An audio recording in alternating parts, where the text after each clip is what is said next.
وہ کمانے کا نظام نہیں ہے، وہ خرچ کرنے کا نظام ہے۔ مما رزقناہم ینفقون، اللہ اکبر۔ دیتے ہم ہیں، وہ خرچ کرتے ہیں۔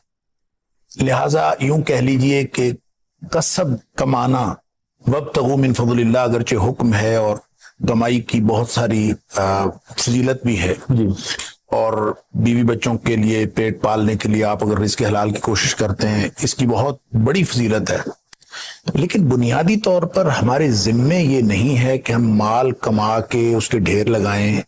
ہم اللہ کے دیے ہوئے میں سے خرچ کرنے کے پابند ہیں، اس کے مکلف۔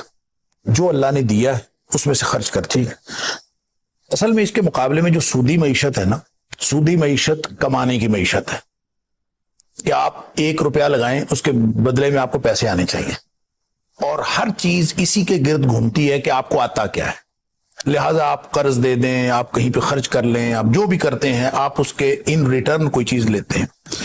لیکن شریعت اسلامیہ میں یہ ہے کہ آپ کسی کو قرض دینا تو قرض حسنہ دیں، اور پھر بھی اگر وہ مدت پر جو مدت متعین کی گئی ہے اگر وہ نہیں دے سکتا واپس، تو آپ اس کو اور فناظرۃ الی میسرہ، اس کو اور خوشحالی تک اور مہلت دے دیں۔ وَأَن تَصَدَّقُوا خَيْرٌ لَكُمْ، اگر ویسے ہی آپ صدقہ کر دیں تو یہ اور زیادہ بہتر ہے۔ یعنی آپ اندازہ کیجئے کہ یہاں بہتری اس بات میں کہی جا رہی ہے کہ بس خرچ کرتے جائیں اور دیتے جائیں۔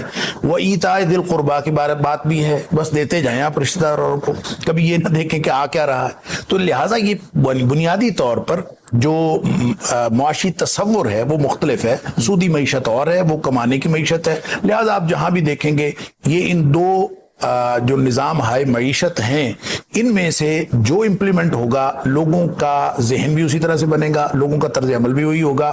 لہٰذا کوئی شخص نہ سروسز فری دینے کے لیے تیار ہوگا، نہ وہ اپنا کوئی الفاظ فری دینے کے لیے تیار ہوگا، کیونکہ اس کو خیال یہ ہے کہ ہر چیز کے اندر کمائی ہونی چاہیے اور کوئی نہ کوئی پیسے آنے چاہیے، اور ہر چیز کو وہ مادی کمائی کے تول میں تولتا ہے اور اسی پیمانے اور معیار پر دیکھتا ہے۔ لیکن شریعت اسلامیہ نے ابتدا میں بات کر دی وَمِمَّا رَزَقْنَاهُمْ يُنْفِقُونَ، خرچ کرتے ہیں۔ اب خرچ کرنے کے حوالے سے کچھ چیزیں ایسی ہیں، وَفِي أَمْوَالِهِمْ حَقٌّ مَّعْلُومٌ لِلسَّائِلِ وَالْمَحْرُومِ، کچھ چیزیں تو شریعت نے مقرر کر دی ہیں۔ اموال میں ایک معین حصہ ہے سوال کرنے والوں کے لیے اور محروم طبقے کے لیے۔ اب وہ حصہ کتنا ہے؟ اب جتنا مال ہے اس میں سے اتنا حصہ ہے۔ اب اس کے حساب سے کچھ تو فکس کر دیا شریعت نے کہ یہ تو آپ نے دینا ہی دینا ہے۔ ایک جو آپ نے شروع میں کہا زکوٰۃ ہے، اور ایک صدقات ہے اور خیرات ہے۔